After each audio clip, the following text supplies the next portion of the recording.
বান্দার ভিতরে কামনা বাসনা আসতে পারে।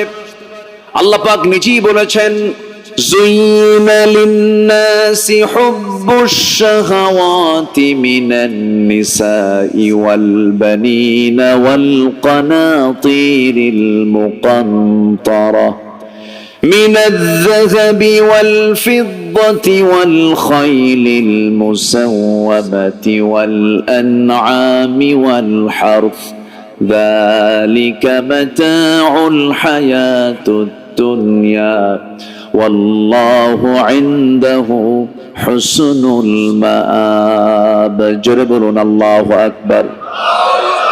মানুষের জন্য ডেকোরেট করা হয়েছে, মোহগ্রস্ত করা হয়েছে 6টা জিনিসকে। এর মধ্যে 1 নম্বর হলো পুরুষের জন্য নারীকে, নারীর জন্য পুরুষকে আকর্ষণ করে দেওয়া হয়েছে।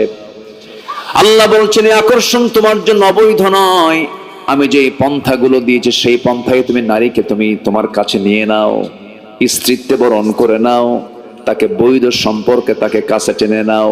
কিন্তু দুঃখজনক হলো সত্য, আজকের সমাজে বৈধ সম্পর্ক বেশি না অবৈধ সম্পর্ক বেশি? লিগ্যাল না ইল্লিগাল? ইল্লিগাল রিলেশনটাই আজকের সমাজে বেশি। গতকালকে এই যে বৈশাখ গেল, এসো হে বৈশাখ, কি যেন আছে? আচ্ছা আচ্ছা, বলেন তো, আমরা সিয়াসিতের কোন কিতাবে কি বৈশাখের কোন ওয়াজ পাইছি? বলেন তো, আছে এগুলো? যদি বৈশাখ যদি খুব জরুরি হতো, তাহলে আমরা সিয়াসিতের হাদিসে পাইতাম যে এই দিনে ইলিশ আর পান্তা না খাইলে পরে সারা বছর না খায় থাকতে হবে। এরকম আছে কোথাও? নাই।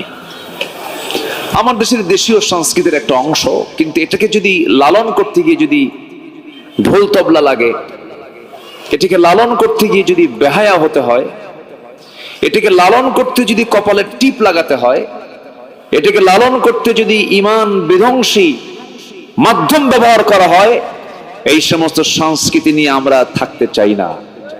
আজকে কেন? ঈমানের সাথে সাংঘর্ষিক এমন কোন কাজ কখনো সুস্থ সংস্কৃতি হতে পারে না।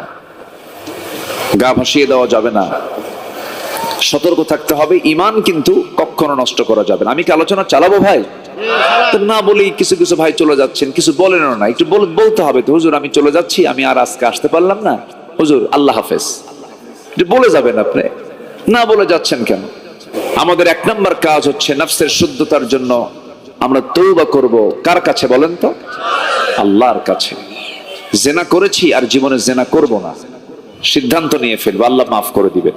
আত-তাইবু মিনাজ যামবি কামান লা যামবা লা। যার তওবা কবুল হয়, তার বিগত জীবনের প্রিভিয়াস লাইফের কোন একটা গুনাহ তার আমলনামায় থাকে না। এত বড় একটা নেক কাজ হচ্ছে তওবা করা। কার কাছে? আল্লাহর কাছে। আমার বন্ধুগণ, অবৈধ কামনা বাসনা থাকা যাবে না। বিয়ের সময় হয়েছে, বিয়ে করে ফেলতে হবে। জেনার কাছে যাওয়া যাবে না, সুদের কারবার করা যাবে না। প্রয়োজনে আপনার একটু চলতে ফিরতে কষ্ট হবে, হয়তো ইলিশ ভাজা খেতে পারবেন না, মরিচ ভাজা খাবেন, কিন্তু সুদের কাছে যাওয়া যাবে না, হারামের কাছে যাওয়া যাবে না, অবৈধ কোনো পন্থা অবলম্বন করা যাবে না, মিথ্যার আশ্রয় নেওয়া যাবে না, ধোঁকাবাজি করা যাবে না, ঠকানো যাবে না, ওজনে কম বেশি করা যাবে না। এগুলো সব নফসের রোগ। কিন্তু ওজনে কম বেশি দেওয়ার মতো ব্যবসায়ী বুঝি বাংলার জমিনে নাই। বলুন তো, আমার দেশে নিত্য প্রয়োজনীয় খাদ্য সামগ্রীর দাম যে মাসে সবচেয়ে বেশি বাড়ে, সেই মাসের নাম কি বলেন? বরকতের মাস, তো এই জন্য দামও বাড়ে। এই হলো আমাদের ব্যবসায়ীদের চিন্তা চেতনা। ঠকাতে পারলেই বলা হয় সে অত্যন্ত যোগ্য মানুষ, সে ঠকাতে পারে, ব্যবসার কৌশল সে জানে, মানুষকে ঠকাতে পারে না। ওজনে আপনি কম দিবেন, ওজনে কম দিলে পরে একটা সূরা আছে, একটা সূরার নামকরণ করেছেন মুতাফফিফিন। ওয়াইলুল লিল মুতাফফিফিন। ওই সমস্ত লোকদের জন্য ধ্বংস হয়ে যাক যারা নেওয়ার সময় বেশি নেয় আর দেওয়ার সময় কম দেয়। এই সমস্ত আচরণ যাদের মধ্যে পরিলক্ষিত হবে আল্লাহ তাদের ধ্বংস কামনা করেছেন। বহুদিন আগের আমার একটা ব্যক্তিগত কথা বলছি, বহুদিন আগে প্রায় 15 থেকে 16 বছর হবে, আমি একদিন বাজারে ঢুকলাম, কাঁচা বাজার, মাছ কিনবো, মাছ খরিদ করব। মাছ কেনার জন্য ভিতরে ঢুকেছি, মাছ বিক্রেতা মাছ নিয়ে বসে আছে। দূর থেকে এক কোনায় বসে থাকা মাছ বিক্রেতা আমাকে লক্ষ্য করে লম্বা একখান সালাম দিল, মানে আপনি আমার কাছে আসেন। সালাম দিয়ে বলছে, হুজুর আমি আপনার দারুণ ভক্ত, আমি আপনার ওয়াজ শুনি হুজুর। তাই? তো কাছে গেলাম, আলহামদুলিল্লাহ ভালো কথা। তো আমি তো বাজারে আসছি, আমার কিছু কেনাকাটা করতে হবে, মাছ কিনবো, খুঁজুর নেন। তো ওজন করলো আমার সামনে। তো মাছের ওজন যখন করতে দিল, আগে তো ওই ডিজিটাল মিটার ছিল না, এখন তো মিটারে কি বলে, এটাকে বলে ডিজিটাল মিটার, যেটা স্কেল।